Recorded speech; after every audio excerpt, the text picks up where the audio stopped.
The Strain episode 5 of Runaways. Definitely an interesting episode.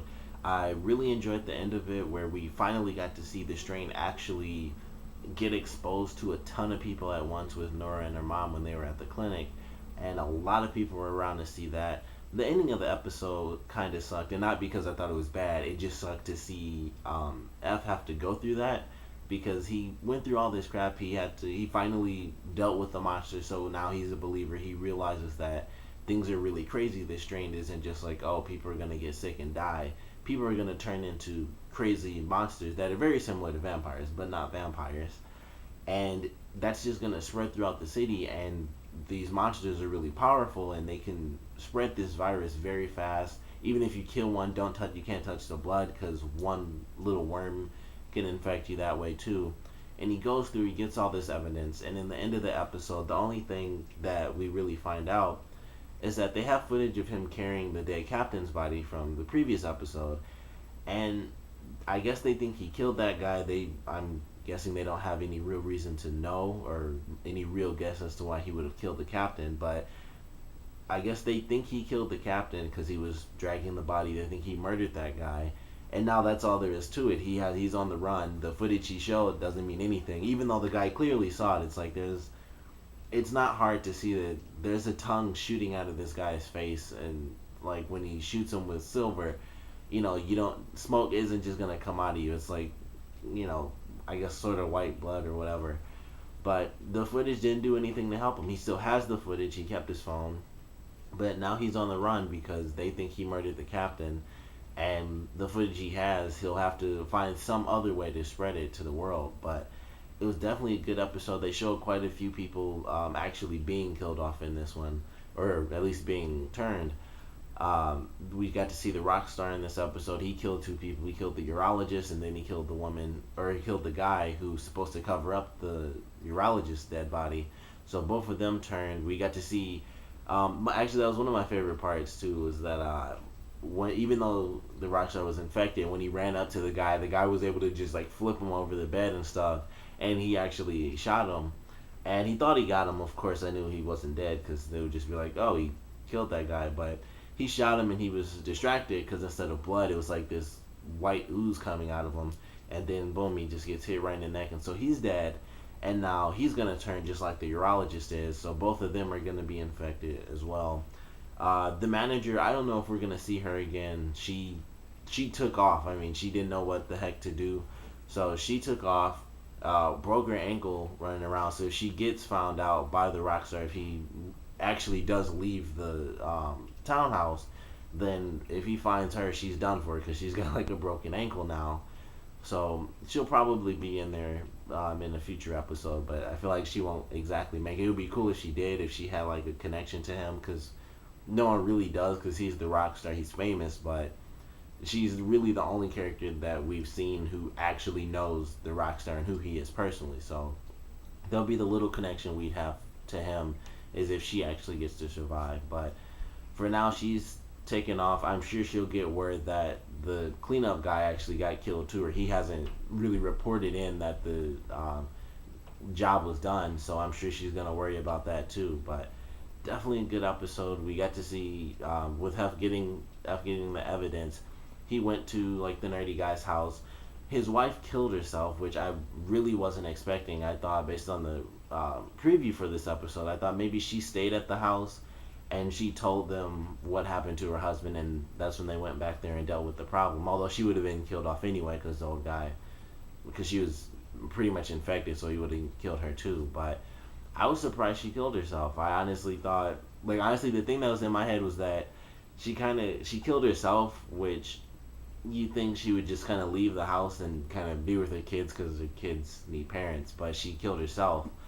But that was crazy. She killed herself, and they went into the little shed. They killed her husband, and then the guy that he attacked in last week's episode, he was in there, and you could tell he was still conscious enough to know, like, I've been attacked. He wasn't completely changed yet, and the old guy saw him and was like, well, you've been bitten. He just chopped his head clean off, like, hey, I can't help you. You're done for. So that was an interesting part of the episode too. We got to see the pest control guy, whose name we still don't actually know, and if we do, I continually miss it, but I'm pretty sure I know in this one they definitely didn't say it, but we saw him find out some very interesting information with the rats basically just leaving their nest because there's a new predator in town. And so he goes in the sewer, he finds all these people, and they start chasing him. He fortunately does escape, and they, for whatever reason, stay in the sewer. I think it has something to do with actual sunlight. I think it does actually affect them.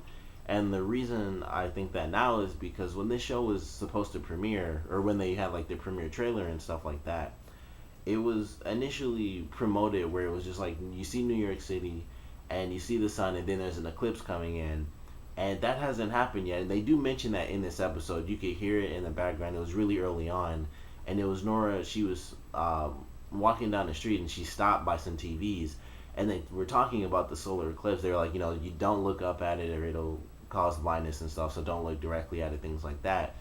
So this eclipse is coming in, and I was wondering what importance it had because it hadn't been mentioned or anything like that until this episode, and I think that's the importance it has. Once this eclipse actually hits, whatever minor random weakness that they get from, I guess, continuous sunlight, excuse me, isn't really gonna affect them at least for one whole day.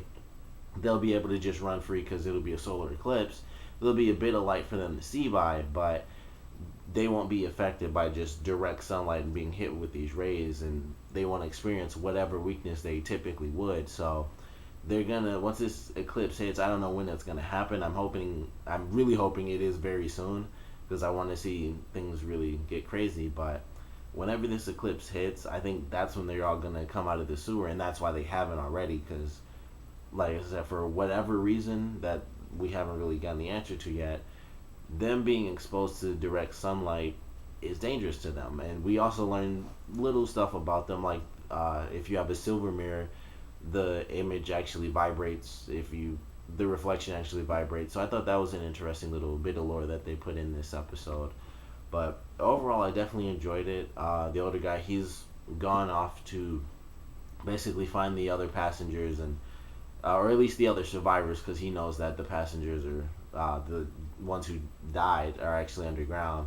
So he's going to find the other survivors. We did actually get to see, I guess technically we got to see all of the survivors in this episode. We got to see the mother. She's the one who has changed the leash. She's starting to get affected. You could tell she's sick in bed.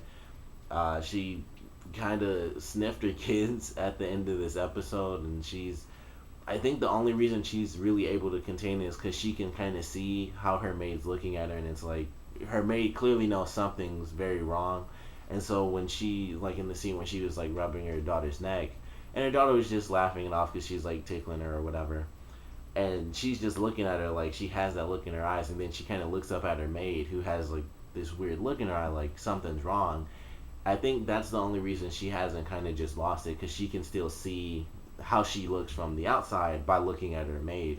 So it's kind of kept her in check. And then at the end of this episode, she did kind of just flat out sniff her kids. So she's probably going to be changing in the next week's episode. But some of the stuff she said, like when she was first in bed and how she was really sick and was talking about how the airline won't know what hit them when she's through, I thought like this is just another example of sort of that horror cliche where people are just kind of dumb about the stuff that's happening to them, where clearly she's incredibly sick. Like the rock star guy, you can tell he's gone. He's like, I guess the captain and the nerdy guy are the ones who changed first. Like the captain changed, he was killed off. The nerdy guy was conscious enough to know like I'm completely losing it here, so he chained himself up like just before he really changed, and he was just conscious enough to tell his wife to run away from him.